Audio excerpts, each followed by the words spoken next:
Good evening. Hello.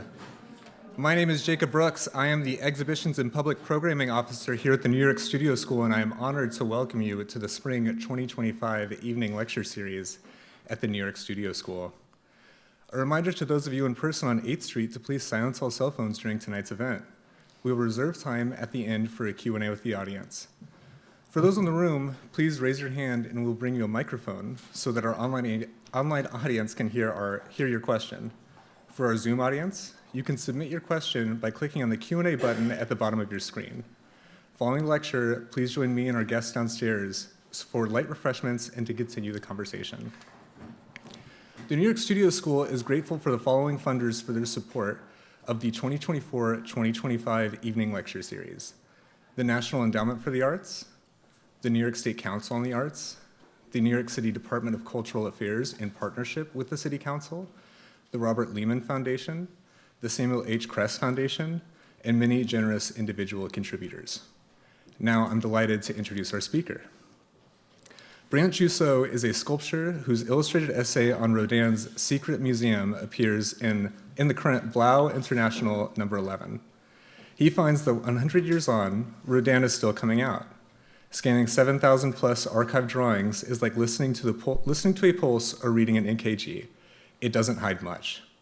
Rodin becomes visible, racing thought by thought, and appears rather a different and younger artist. Now please join me in offering a warm welcome to Brandt.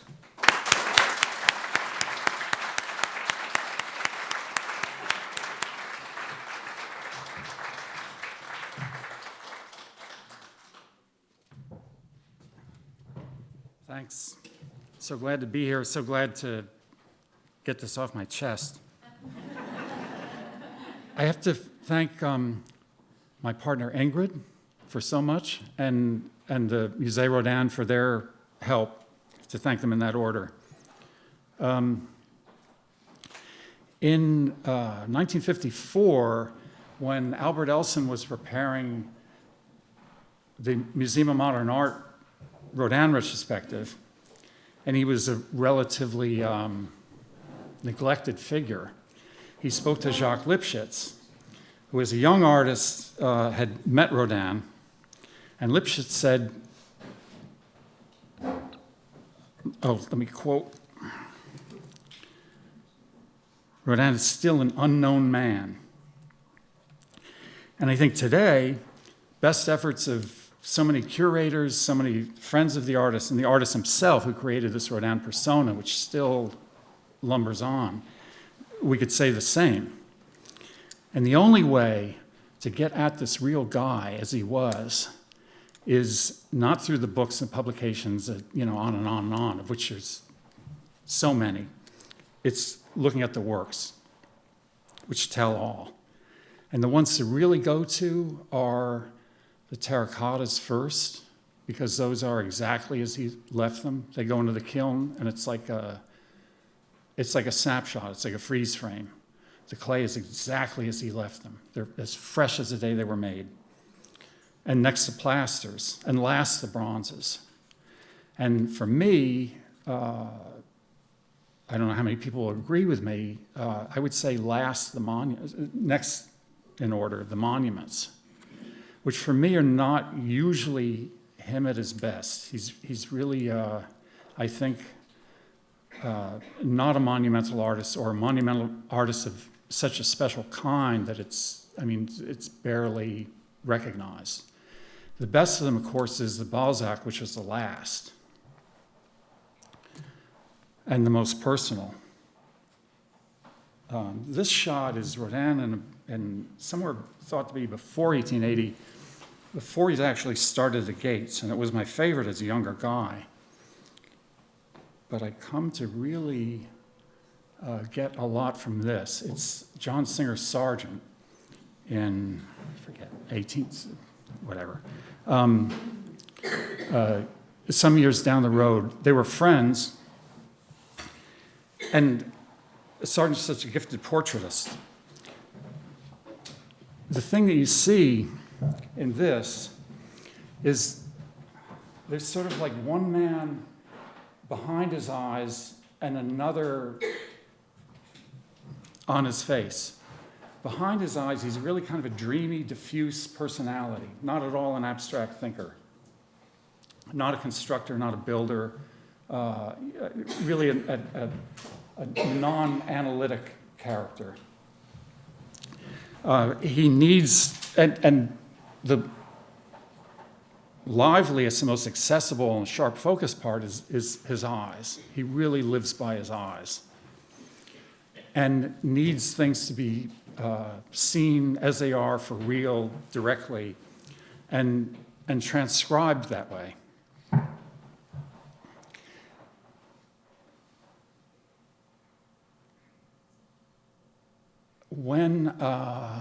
So this publisher, Cornelius, proposed to me that I write this thing. Anselm Kiefer, he'd worked with Anselm Kiefer, and Kiefer said, oh, you've got to do something with these drawings. And then Cornelius had the problem of who on earth is going to deal with this subject? And I end up with it. There are 9,000 some drawings altogether, 7,000 of which are in the Musée Rodin collection. And 121 of those once made up what was called in-house the secret museum. I thought, and Cornelius' idea was I'd be writing about the latest, dirtiest drawings. And I thought it would be a good idea to buy the 6-volume catalog raisonné and look at all 7,000 of them. So I got out, you can see the book on the desk, and the computer screen is open. I had the online archive open at the same time, and I went through them in order from the beginning, but they're not all in order, and they're not dated.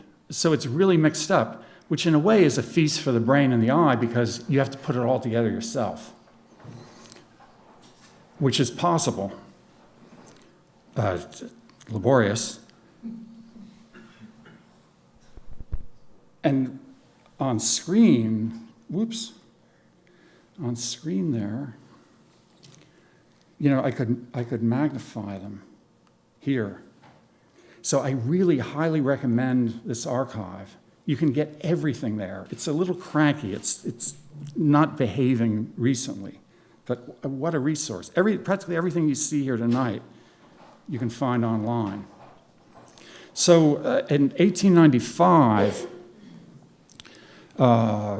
he had a number of monuments finished or, in a kind of a safe glide path.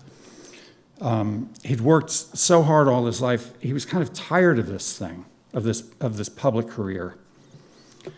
And began, really kind of casually, opportunistically, to draw from life.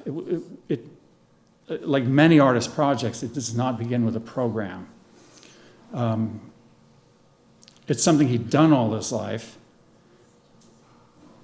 And he sort of augmented and radicalized something, almost routine, to the point where it became something unprecedented.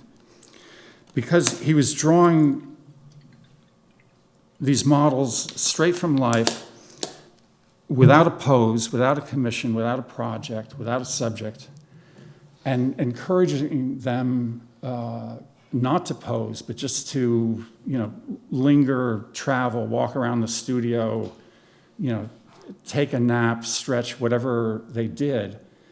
And he would catch them as it became interesting. Presumably, he was doing other things at the same time. At some point, he gets more interested in a particular pose and then, delves into that. But when people heard about what was going on, that this guy had models, posing naked. That's not a big deal at the time, but that they were sort of casually wandering about, and that there was more than one of them at a time, and that it was not connected to some social project. There was scandal in the air, and in a sense, it's justified. because there is so much of Rodin's private life and his frankly, his sexual life in these things. And in the way he conceives of a human being as an essentially sexual creature. So many times in this talk, I have to talk about something that I can't illustrate directly. So there's no photographs of him doing this work. There's very little in the way of an eyewitness, so-called eyewitness report, where the person actually saw what they report. So the photograph on the left is about as close as I can come to the situation in the room while he was drawing. And she's in this sort of theatrical costume. He was getting the models from all over. One of the most prominent in the body of work is a dancer, Alda Moreno, who the two of them really took it a long way together. She's a subject in many of the drawings that we know best and kind of mean the most to us. On the right is a drawing in Washington, two women together.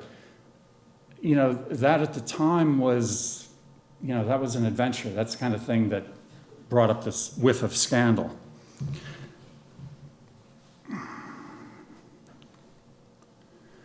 Now we take a little detour. Whistler and Rodin were acquainted, not in any great depth. I don't recall that Whistler was especially fond of Rodin, but Rodin had a great following in England, and he was awarded a monument to Whistler. And he pursued this thing. This is kind of germinating roughly the time the Balzac monument was. And it's sort of, it's led by the experience he was having with Balzac. But in this case, there was a problem with Balzac, is that Balzac had been dead for, I forget what, 25, 30 years before he started. So there was no model, and he desperately needed to see. With the Whistler monument, he didn't even bother with Whistler. He asked a friend, Gwen John, a very considerable artist, much younger than him, whom he had a great deal of respect for, to model as a kind of muse. And they were lovers. So it was a kind of perfect storm for him. He could make everything coincide. So where did the pose come from?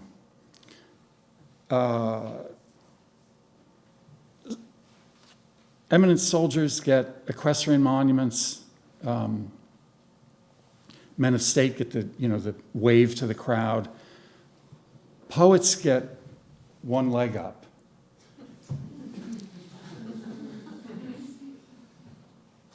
The piece on the left is small. There's one of these. In fact, that's the one that's in Philadelphia.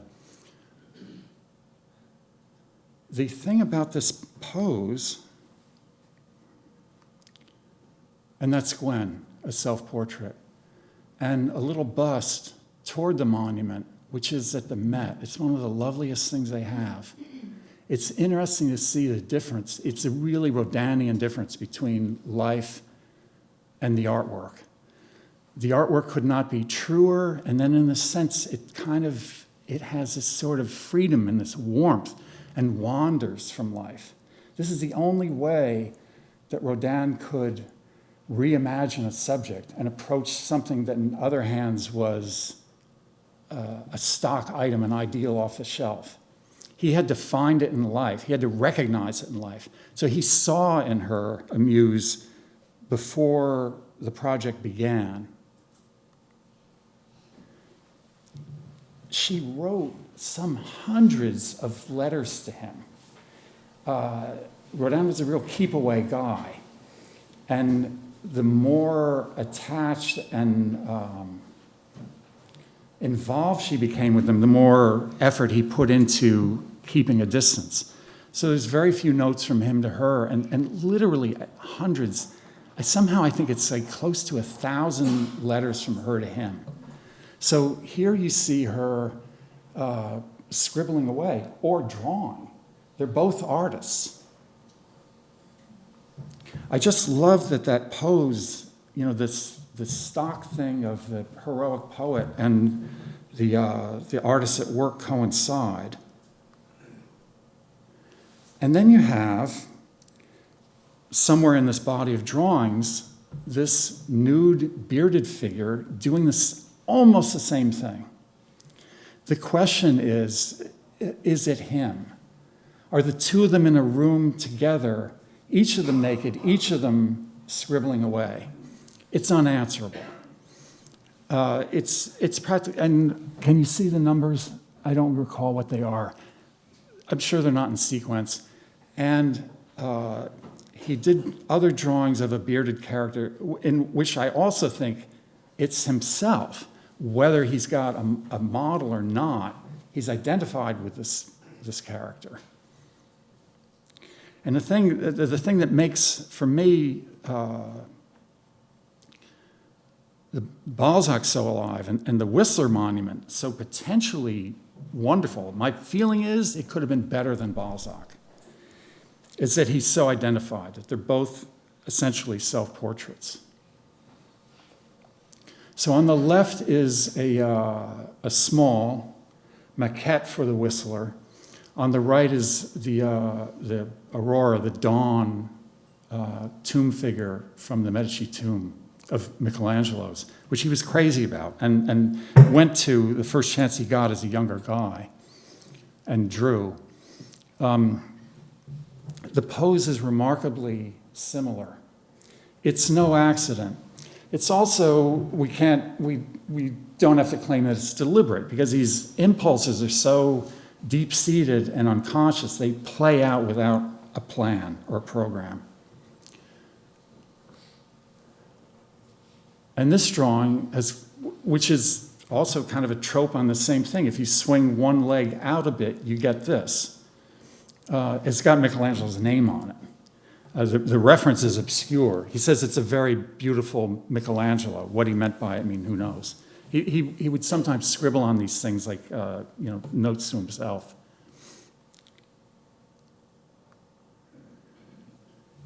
And what it is essentially what I call his pinwheel pose, in which the center of the figure, which is the literal dimensional center of us all, is at the groin, which is the pivot of our sexuality, and all the action of the figure seems to extend and fly out from it, unless it's like in the previous drawing, extending and in some state of compression at the same time.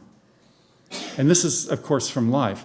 It's one of the few where you really are sure that it's a standing figure, because very many of them, I would guess maybe more than half, are certainly reclining. This is this one. It's kind of a near impossible imaginary anatomy. That begins from life. And the thing I think you can see in this more clearly than the previous, and more so in others, is this warmth, where it's really a person, it's a body. It's not, an echo of Michelangelo or the Greeks or anyone else. For him, it's got to be observed.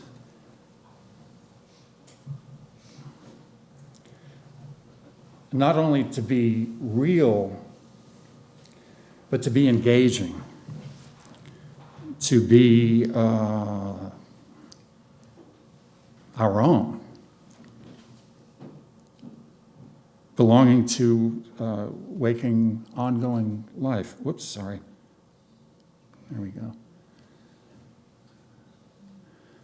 This one, is also in this sort of pinwheel mode. Certainly a woman on her back. It's coming very close to the celebrated dance movements. And now I have to read you something. William Rothenstein young English artists, adored Rodin's work, as did all these younger English guys. Went to Paris, met him, I don't remember how they were introduced, and Rodin invited him out to Meudon. He bought that house in, it really doesn't matter, 1896, I believe. He rented it for 2 years previous. A painter had owned it before him and built a studio on the back. First house he ever owned. I mean, it's very lush and green now. It was pretty hard scrabble when he was there. There's a windmill creaking and chickens and dogs everywhere. So Rothenstein tells his story. Pardon me one moment.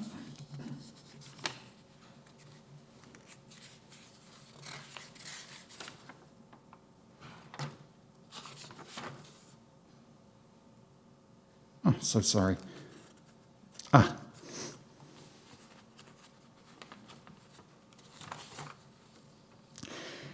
He goes out, and so this is outside Paris, kind of like Westchester is to the city.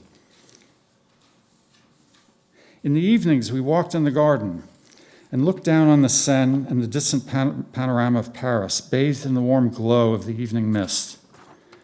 During a walk, Rodin embarrassed me by remarking, "People say I think too much about women." I was going to answer with conventional sympathy, but how absurd, when Rodin, after a moment's reflection, added, "And yet, after all, what is there more important to think about?" And Rothenstein also says, Rodin was always drawing. He would walk restlessly around the model, making loose outline drawings in pencil, sometimes adding a light-colored wash. And how he praised her forms, caressing them with his eyes, and sometimes his hand, and drawing attention to their beauties. So it's really, there's a reason for him having the rep he had. It was an ordinary thing at the time to pose a model as if she were a mannequin, to just move her around wherever you liked. And, things happen between models and artists. It didn't have to be a matter of power. Often, one is as poor as the other. But Rodin had a reputation for relationships with the models and practically anyone else. And there's a quote from Anna de Noailles, well-born, it's a great aristocratic name, a well-born poet. He was kneeling, and he worked on a portrait of her. He held my feet in his hands, and it seemed quite natural to me. He said, "I want to do a bust of you." He showed me drawings, magnificent drawings of ladies, but how does one speak of such things? One especially, how did one such brazen lady take her sad pleasure in front of the old man drawing? He shows me the drawings and he says, "What a beautiful drawing you would make." It's tiring how he looks at me, undressing me with his eyes. It's so tiring to have to fight for my dignity against his hunter's gaze. So this guy was, was no womanizer. It was a kind of a series of extreme expression of a lifelong, deep-seated fascination.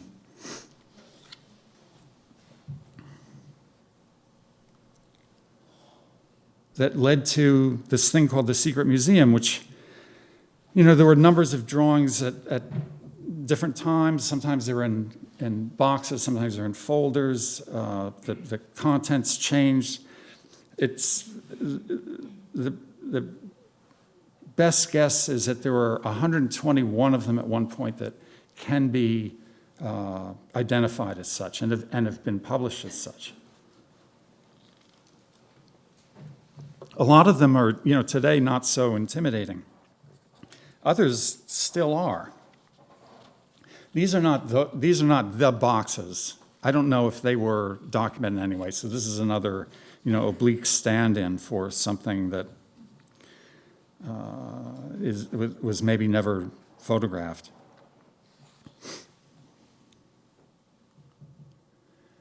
And the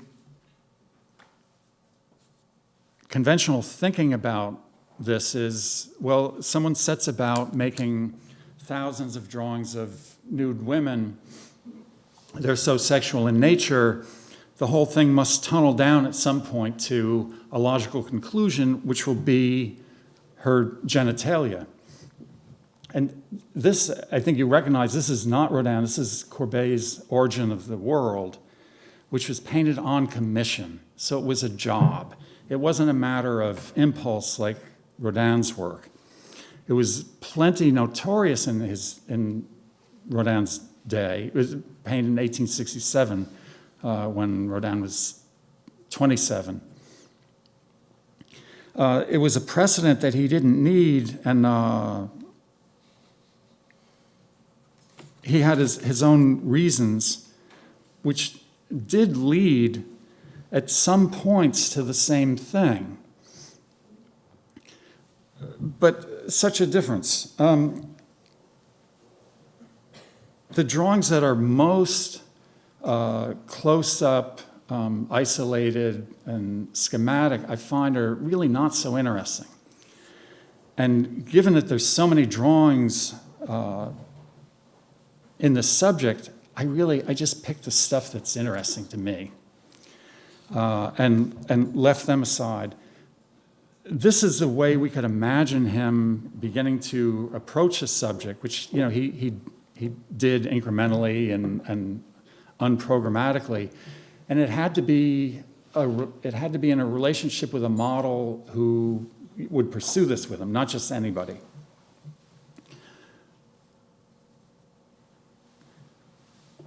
And here it's really, this is a kind of the kind of drawing among the so many where you really kind of have a sense of the person and the moment and the kind of life of the studio. Because there's many of them where you see people who are, seem to have just walked in, who seem to be gradually revealing themselves or, taking poses. Sometimes you can see the arm of a chair that someone's sitting in, things like that. They're more documentarian and more realist than would be otherwise presumed. Whoops, sorry, the wrong damn one again. And here's, almost like a progression and sequence.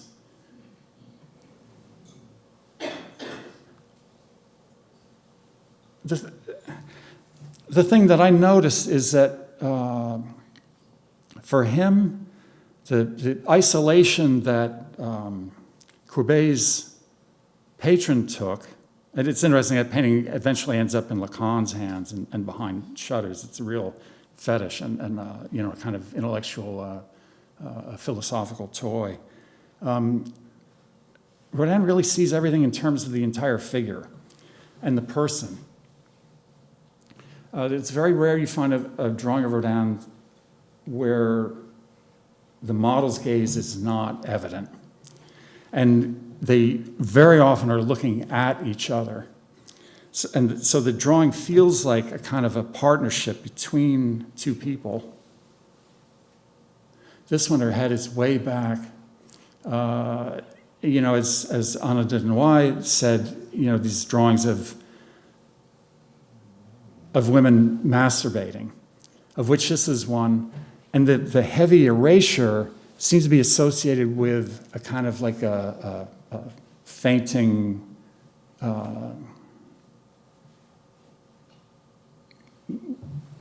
losing it, yielding feeling. But I find that of those drawings, and that subject, the most interesting ones are the ones that are so much erased. Although this is a guy who really, he never draws, he rarely draws. It's interesting, the ones that are most anxious are really interesting. They're not illustrated tonight. He's really methodical, almost workmanlike. And so these drawings where he's using the eraser a lot and the work is practically disappearing before your eyes, really interesting. It's as if he cannot quite confront or can hardly find what it is he began looking for. The one on the right, I think, is really one of the very best. I had to bump up the contrast a lot to get it to show that much. It's really light. It seems almost to, vanish before your eyes.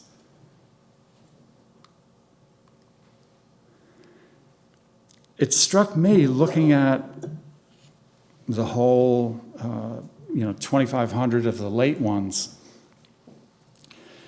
that it was less like a logical progression to a conclusion, which is very un-Rodinian, and more like a kind of mural, in which you could, picking and choosing, isolate poses and isolate themes like they were refrigerator magnets and put them up on a barren landscape like Henri Matisse's music. And they would have almost the same kind of rudimentary, high-pitched, simple and kind of keening sound. And among these drawings, which are so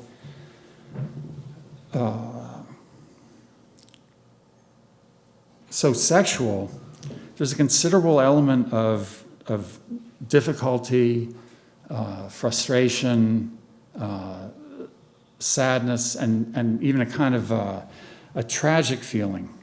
Because the way that I understand it, he understands sexuality to be kind of a domineering, a kind of tyrannical force. And we're not at liberty to ignore it, and where it takes us, anyone knows.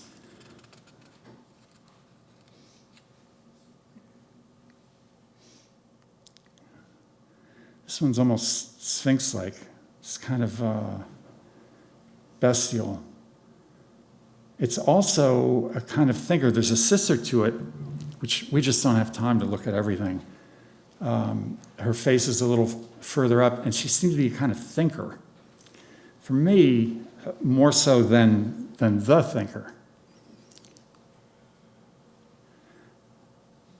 This one, really that animal element is so strong.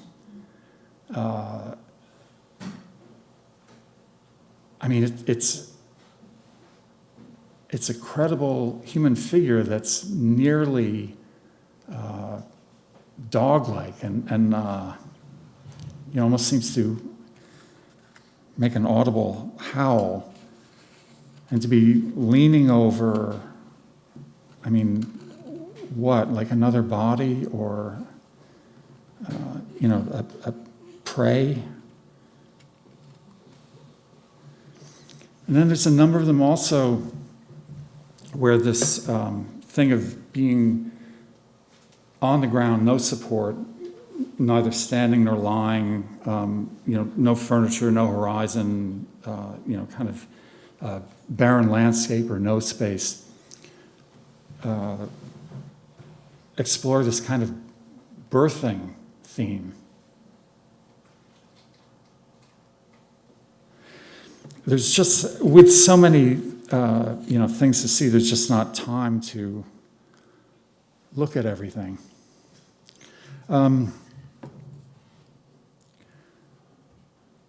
That sort of conceptual secret museum of 121, sometimes more items, was prefigured.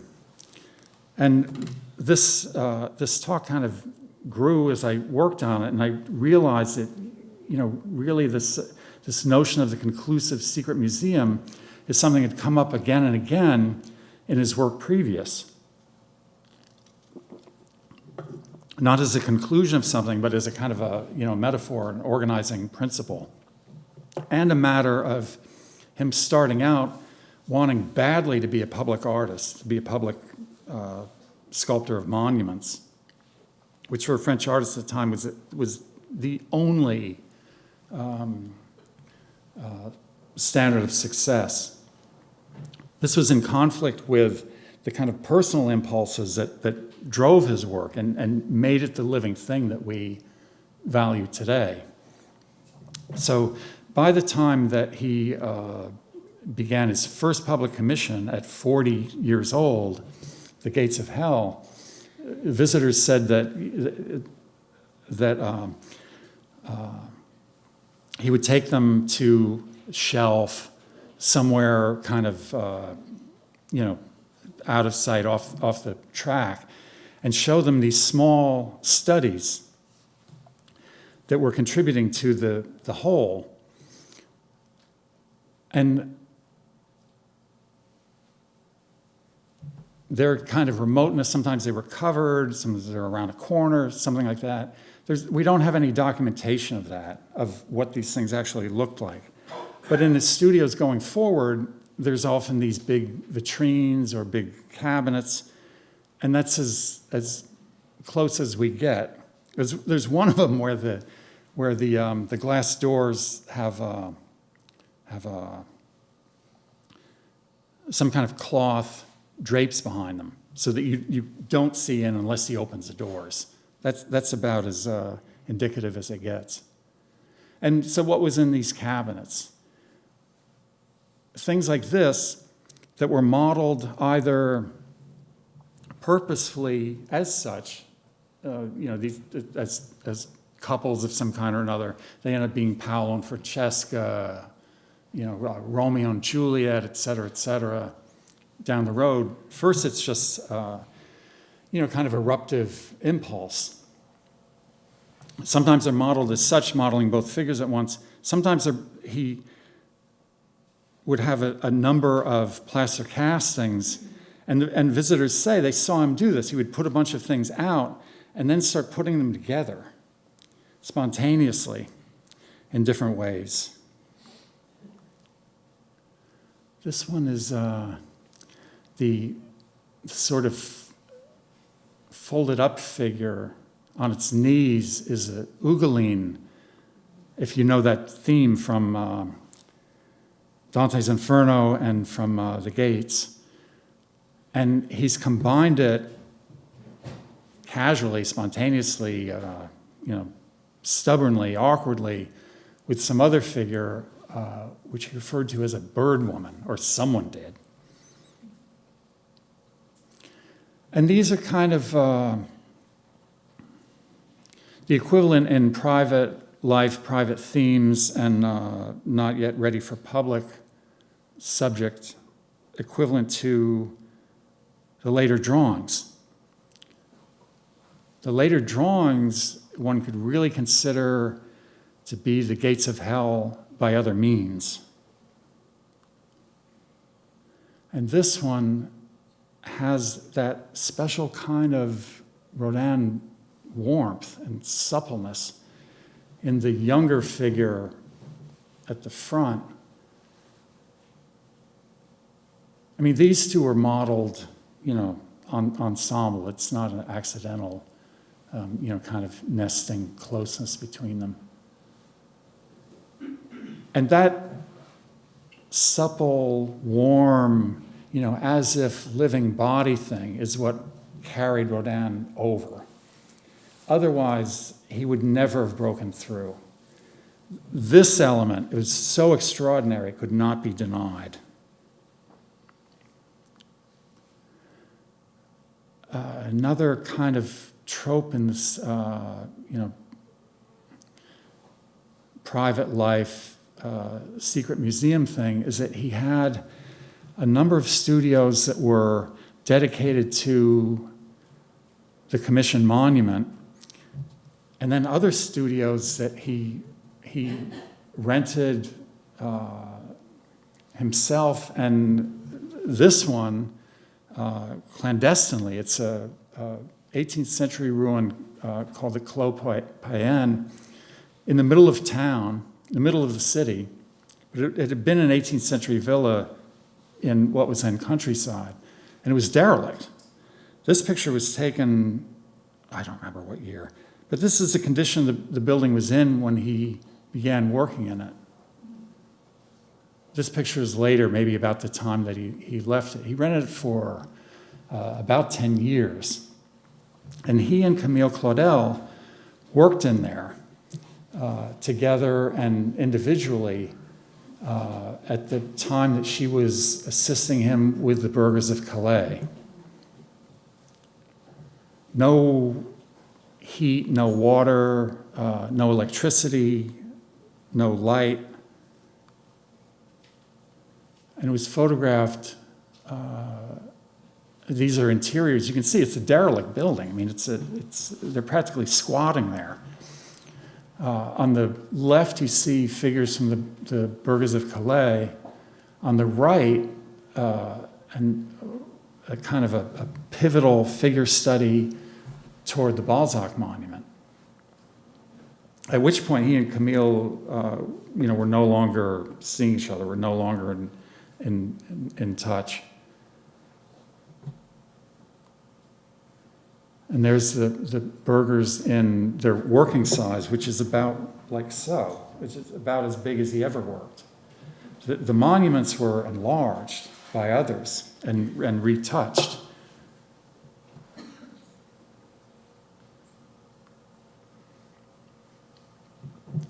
At the time that the late drawings are going on, which is from 1895 to whenever it was he couldn't hold a pencil anymore. It seems to be about 1914 or so.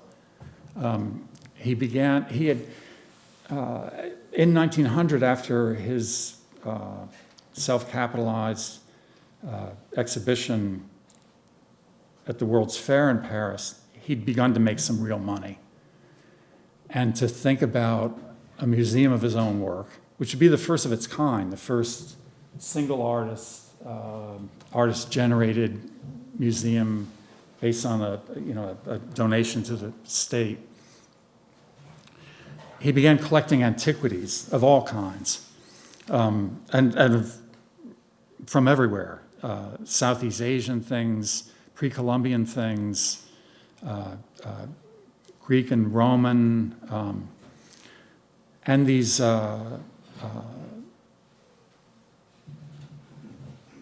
vases, pots, broken pots,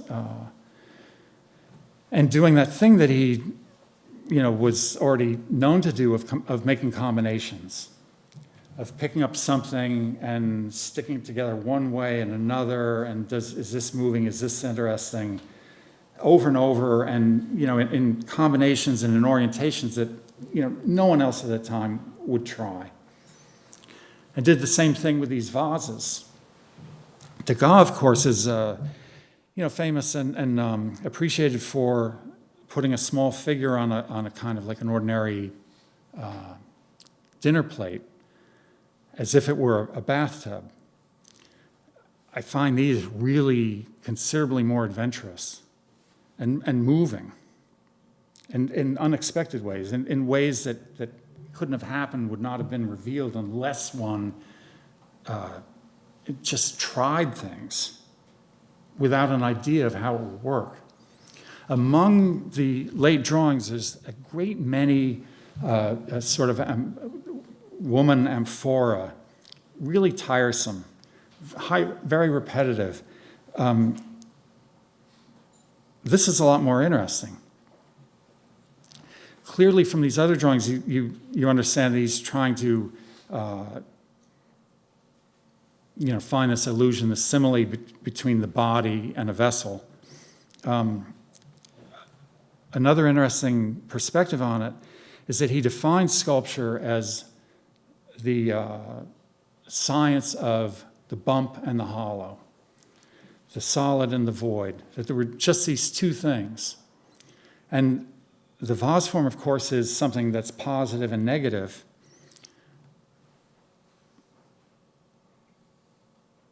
And it's a felicitous avenue to this metaphor. Here again, this is really interesting because you can see him tilting up the vase with that bit of plaster at the bottom and another one behind. Who knows, maybe he did something to break open the neck as well and modify that. Found this figure that happens to fit, and this, really wonderfully felicitous consonance between them, which comes out the more so in that detail. That body really just seems to fit where it is. But it's not, I mean, what do we call it, an accident? It's a kind of accident, except he would try and fit and refit these things until something happened. And of course, there's almost reflexive resort to couples.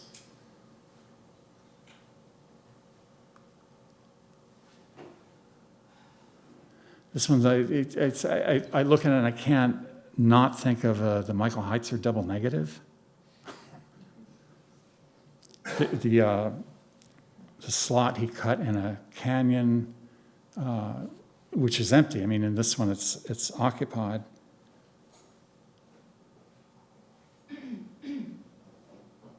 This figure came from a project for Victor Hugo, Apotheosis of Victor Hugo, as did the figure that he used on the right, and that head, which he used over and over again in these small figures.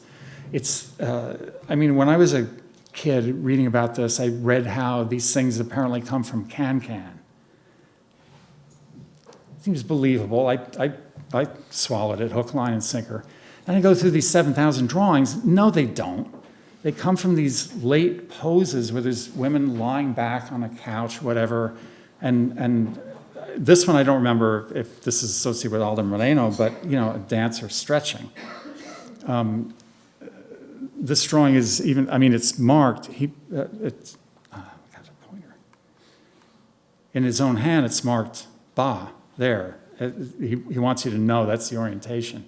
Clearly not the orientation of the piece that he made from it, which also, I mean, does it belong in that orientation?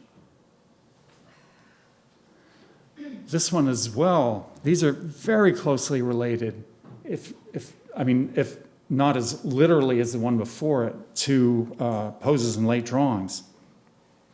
It's also, of course, it was an easy, natural thing to imagine that it's a high-kicking dancer, but it wasn't.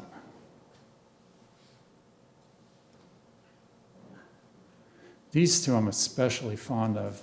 They were titled Architecture. And the orientation, I tilted them up for the sake of the connection to the so-called dance movements.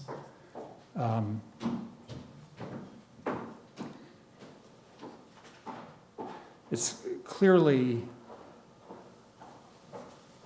the woman lying down. And here, I think, this is, Rilke spoke of Rodin achieving the life of the body for itself in its own language. And for me, this is like, if that's not it, I mean, what could be?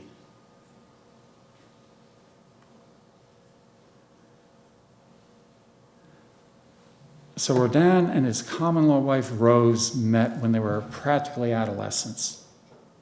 And he stuck with her all his life. They stuck together.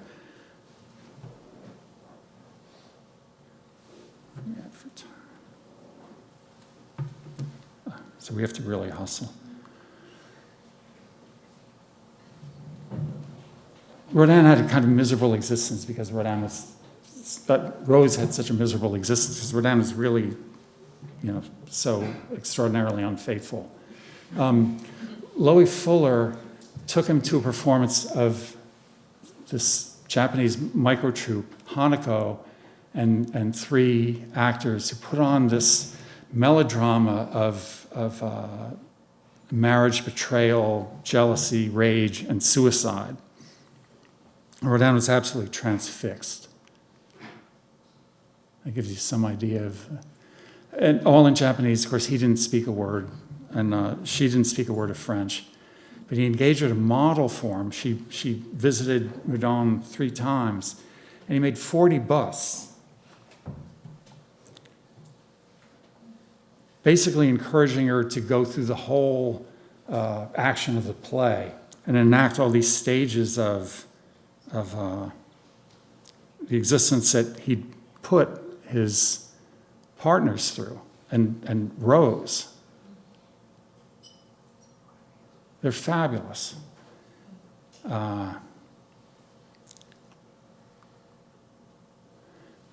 end of the cycle, he did something that was not in the play. He encouraged her to take this sort of slack 1,000-yard stare, which would follow up the whole tragic misadventure.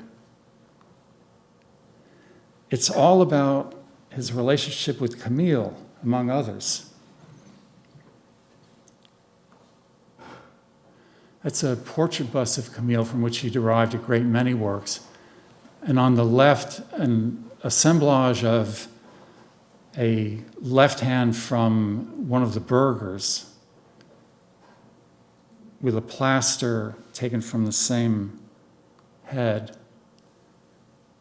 And in 1911, someone approached him with the idea of making translucent glass castings from his work. And he chose 5 items altogether. One was Camille, one was Rose, and one was Hanako. So that's Rose at the time that he was working on the gates, and the glass bust derived from it.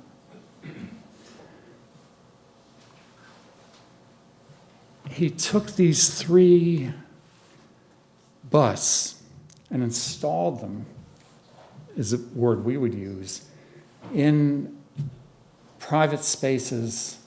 It's uncertain whether at Meudon or the Hotel Biron in the city. For me, this is a really cardinal 20th century work, equal to any other you could name. This is the only photograph I know of. And it's really uncertain exactly where they were, how they were placed. So this is the best that I can do so far. It means everything to me. In that one face, he's essentially put the whole triangle together and taken it to, I mean, it's more highly organized and focused than any monumental architectural work he produced. It's, for me, I mean, this is equal to the Balzac, which has been called the greatest sculpture of the 19th or early 20th century. And back to drawings, in 1914, a number of these things were preserved. They seem to be written over, kind of like a to-do list of things going on that day. And the picture that I would paint from it is this 74-year-old man who's about to go into a series of strokes and lose his ability to work at all and pass away in 1917. And he's out somewhere sitting in the sun, the booklet on his knee, maybe Rose sitting with him, and scribbles and these ink drawings of anemones over laundry lists and kind of vague poetic descriptions of what spring and the opening of this flower means to him. And there again, there's that pinwheel and this notion of femininity at a source and a kind of a vaginal image being almost like a face of nature. And there he is at the steps of a 18th century folly that he saved and had erected near his studio, knowing that his tomb will be built at the foot of those steps where it is today. And that's our closing image. Thank you, and I look forward to questions.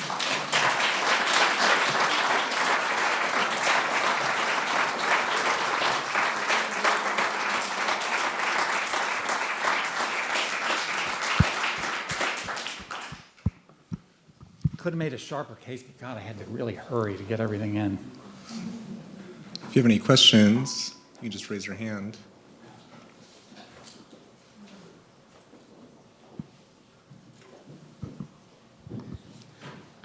For the pieces that are in the vases, do you know if he made those figures to be placed in the vase, or it's more, like you were saying, it's more of a spontaneous gesture, like after he made it, he's Yeah. fiddling around?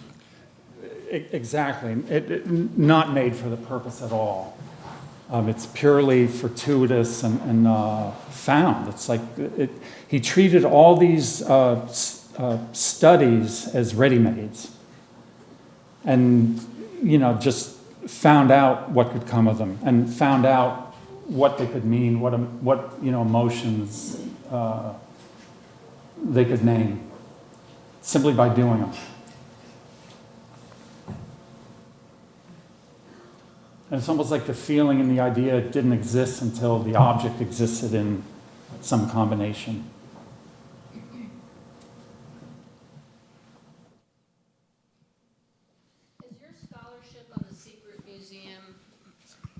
Is your scholarship on the Secret Museum opening up new fields of study on Rodin and new approaches to looking at his art, or are you an ingenious outlier?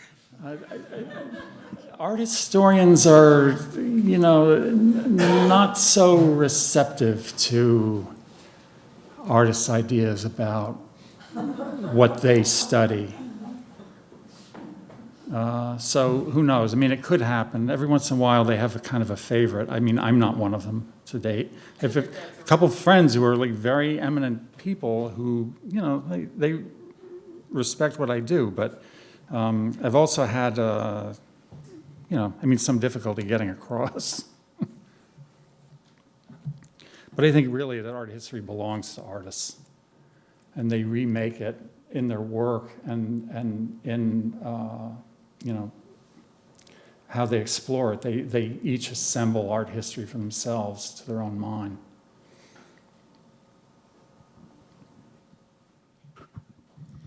Thank you, Brandt. That was amazing. This is Paula, and I run a foundation for a sculptor who's deceased, but I have a question, but I think it should be said, just because of where we are all sitting, that Gertrude Vanderbilt Whitney did go over to Paris to meet with Rodin and showed up at the door hoping to speak with the master, and a woman met him at the door and said, "Well, I am Rodin."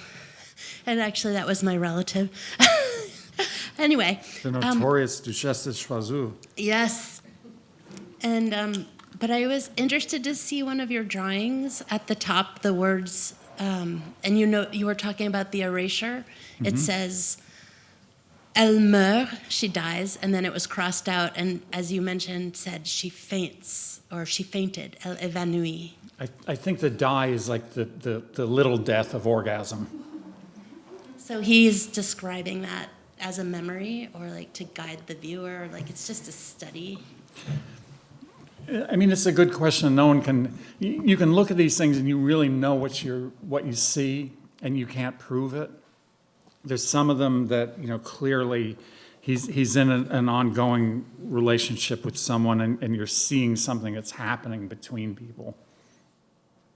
That one, whether that's true, I don't know. I mean, I doubt it, because it's really focused work to achieve a drawing like that. You can't do in the middle of a relationship.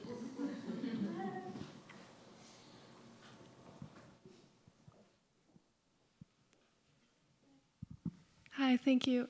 So you mentioned that he did a lot of figures of Camille, who was a painter, was it? There's the famous meditation is said to be derived from her. On what basis, I really don't know. Okay. They work together. I mean, I can imagine her, generating, suggesting, kind of modeling poses, if not modeling for him. And also, they were each working, what's the word? They're working from imagination and putting things together without looking at someone. And so they each did that, and, they could refer to each other. And she made pieces that refer to him, like, very directly. One of them just sold for, I don't know how many millions of dollars. this sort of satire of Rodin and Rose and Camille, that tragic, ugly kind of satire, So, which is really cruel to Rose. so do you think some of the ideas in her work, separate from their collaboration, were reflected in things he made? Some of her ideas, yeah, I think that it was like,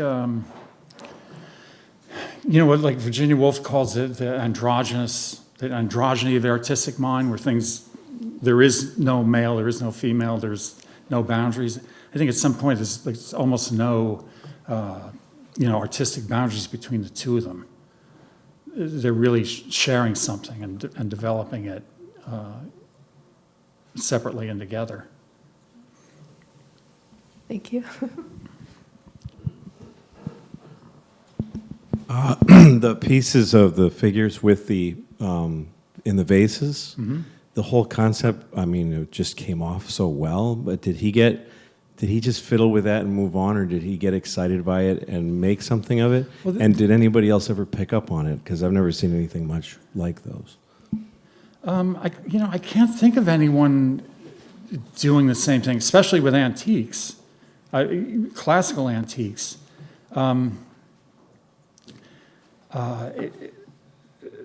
There was no program.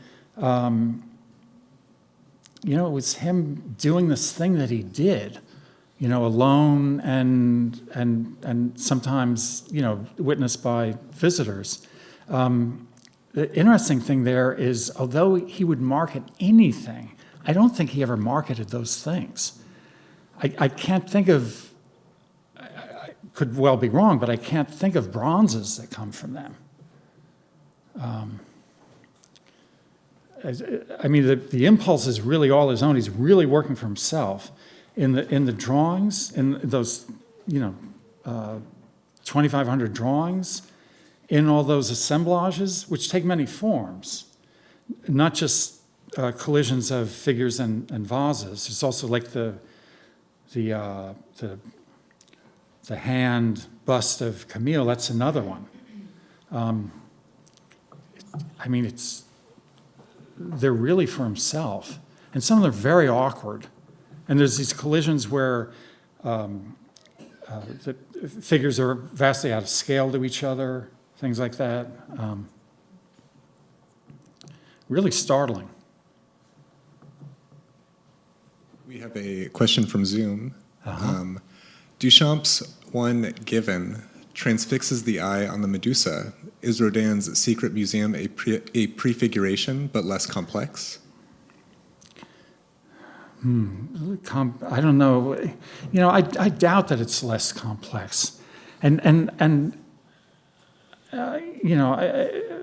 it's presumptuous of me, but I could doubt that Duchamp would think it was less complex.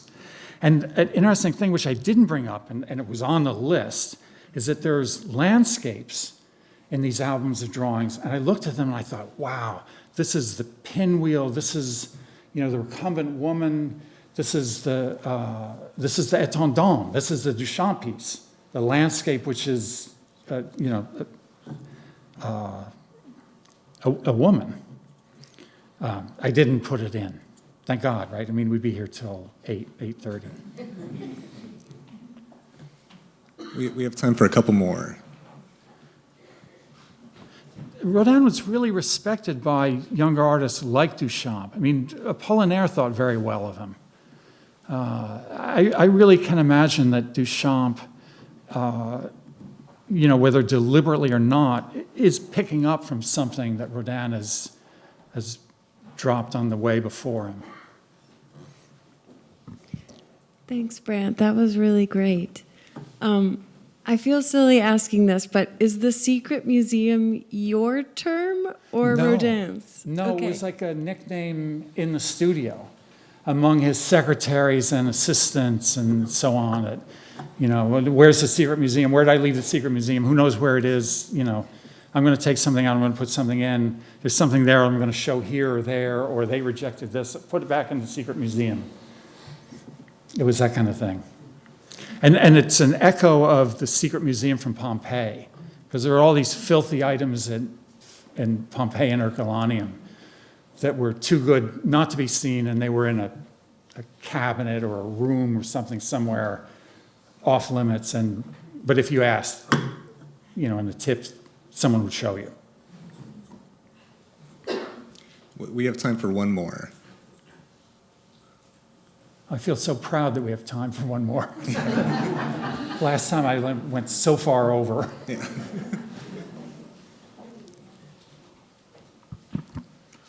Hi, Brandt. Thanks so much. You've mentioned a few times you had more you wanted to say. If you could say just one more thing,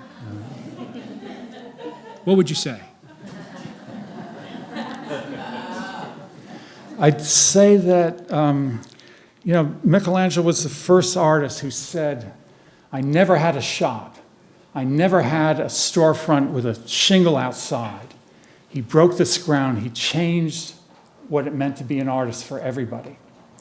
And Rodin, through accident and stubbornness and his fabulous awkwardness, put together private life and one's individual art in a way that, it's not as if once he'd done it, everyone could do it. I don't really believe in that kind of thing at all. But it is a fact, and it is a kind of role model. It was something that he did, riding a current. And it's also something that he did starting from far behind when one just didn't do that. And the fact that someone of his generation and his original context made his personal life his work is really significant. Thank you, Brandt. Thank you all. Thanks so much.